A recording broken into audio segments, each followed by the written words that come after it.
This weekend was everything we thought it would be. The level of competition was great. I thought our players rose up and played two great matches, and it was electric in the Devaney. It might have been the loudest I've ever heard it yesterday. And so it was an awesome weekend in that regard, and a lot of fun for our fans. They should have had a great time, and they deserve a big shout-out for bringing it both nights, I thought. That Devaney was, like I said, it was electric.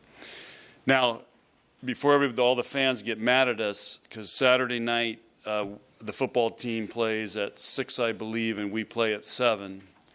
So I just want to make this clear. We have made all of our attempts with Northwestern to try to move our match earlier, and I don't want to throw Northwestern under the bus, but they're traveling from Iowa the night before, so they want as much time as they can to recover, so we cannot move the volleyball match. So if it was a home game, we could move it, but it's an away game. Both schools have to agree to that, and of course, and I would probably do the same thing. I want to give my team as much time to recover before the next night match. So we made the attempt, we worked at it, but I completely understand where Northwestern's coming from. So if our fans can't make, they have to make choices, so they can either be they can all get iPads and watch the football game and be at the volleyball game, but we need them there, and if they're not going to make it, they can go on that ticket exchange and swap their tickets and give them to somebody that maybe has never been to a Nebraska volleyball game. So with that, really pleased we're, coming through the first half of the Big Ten. We've had a pretty tough first 10 matches, and it doesn't get much easier. We got another tough second half, and so it's going to be another grind for 5 weeks. But our players are understanding the level of intensity and competition that we're going to have to play every night in this conference, because it's really tough this year. Questions? You had a big challenge in the third set. What did you see on that?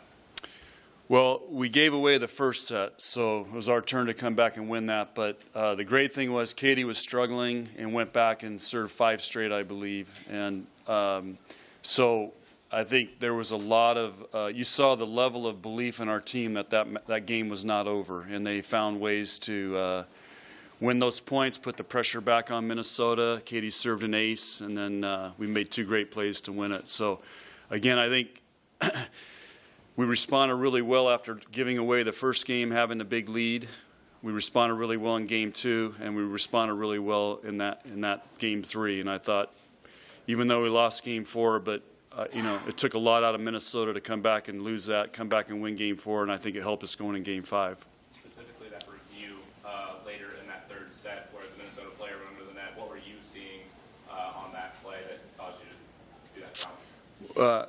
Was it the first challenge or the second? Yep. The first one, yeah. We just, during the rally, we saw her go in the net and come under, so the ref missed it, so we lost a point, so we challenged it, and that was a helpful reversal.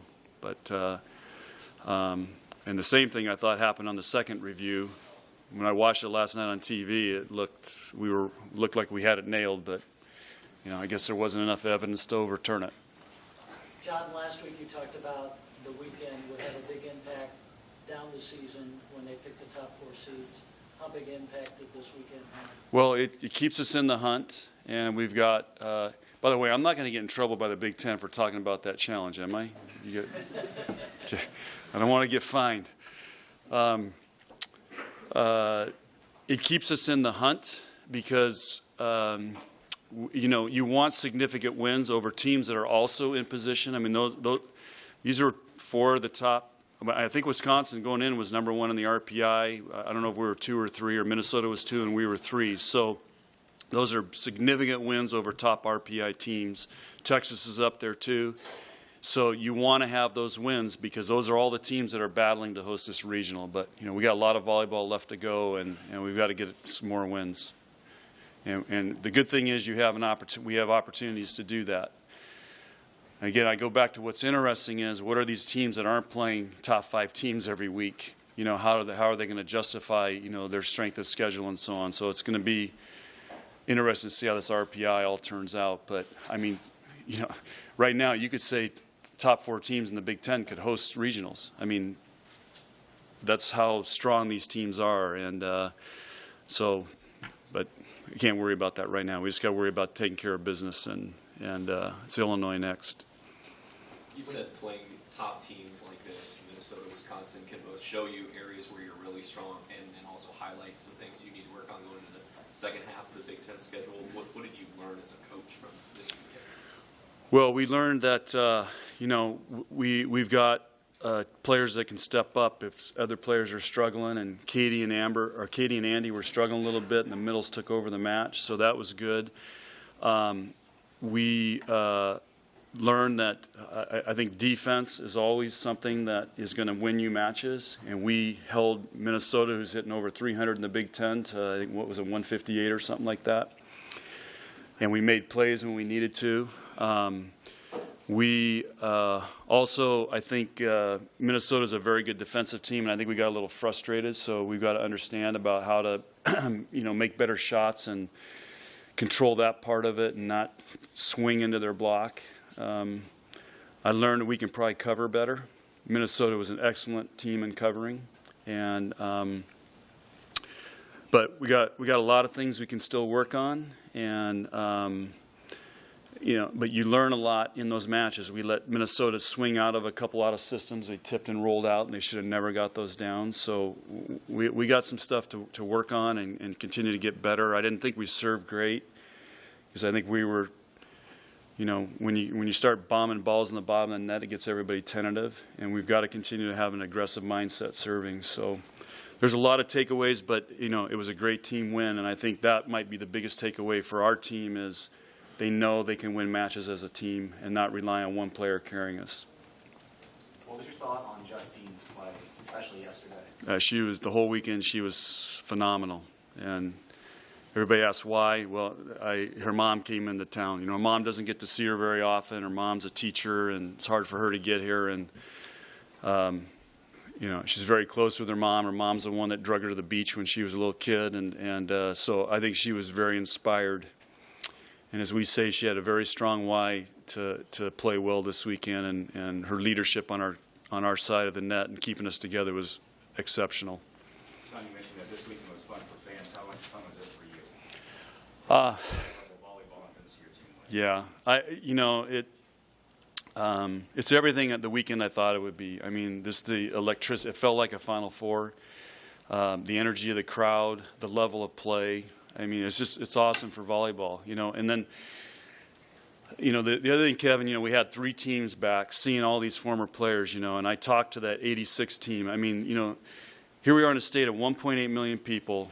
That 86 team really put volleyball on the map here. They made people get interested in it by going to the Final Four because it was the first non-West Coast team to go to a Final Four. And to see those players back here, and then the 96 team and the 2006 team, it was just awesome to have them back and be a part of this as well. Most of them, this is the first time they've been in Devaney. And then Laura Pilikowski's here and her husband who coaches at Hastings. Well, they're ranked second in second in NAIA now. We got Wayne State, Midland, all these teams are ranked. Western Nebraska. I mean, it's Creighton. Is very high on the RPI right now. It's just mind-boggling how big volleyball and how good it is in the state. And the other interesting thing is, I was talking to Matt Buttermore, Laura's husband, and he's starting 6 kids from Nebraska on his Hastings team. We're starting a lot. Minnesota had a lot of Minnesota players, but look how many good players there are in the state in this state, and it's crazy when you think about it. But it's also really cool. And being on national TV yesterday was, the whole country got to see, what's going on here in Nebraska. John, is there any, this team is very mature, and I know it's a grind, but after having such an emotional high with these 2 wins, any concern for the letdown? Yeah, that about 3 a.m, that's what I was laying awake thinking about. How am I going to, how are we going to go on to the next phase of this? And this isn't, just like last year we lost both these matches, it didn't determine our season, and winning them doesn't determine how we finish out. But that'll be a big challenge this week is, But they understand this Big Ten and how tough it is, and these teams that are going to be playing are fighting for their lives to get in the tournament. So, and I've talked to them about each week it gets bigger and bigger, and the ante goes up. Coach, I'm not sure the technical term, but that drop shot against Minnesota, it seems to be really effective. But what does that say about their court vision, that these players can see that shot is available to them?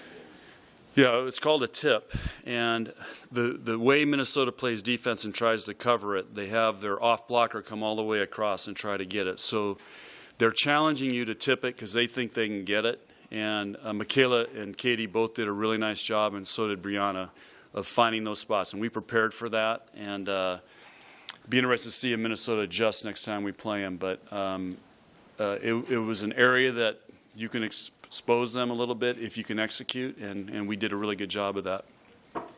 We've talked about Kelly sort of making adjustments to set Amber and Bree who need to be set differently, but what sort of adjustments or progress has Amber made attacking out of that middle spot? Well, I don't know. I don't know if she's made any progress. She was, had a sore shoulder at the beginning of the year, and now I think we're seeing her feeling good and confident. And so I just think she was hitting .480 the second half of the Big Ten last year, and I think that's how good she is. So, but Kelly, her and Kelly had an amazing connection this weekend. I mean, they were feeling it, and got to keep that going. And it was fun to see Bree get going too. So you got to remember, in some ways, Brianna is like a freshman. This is all new.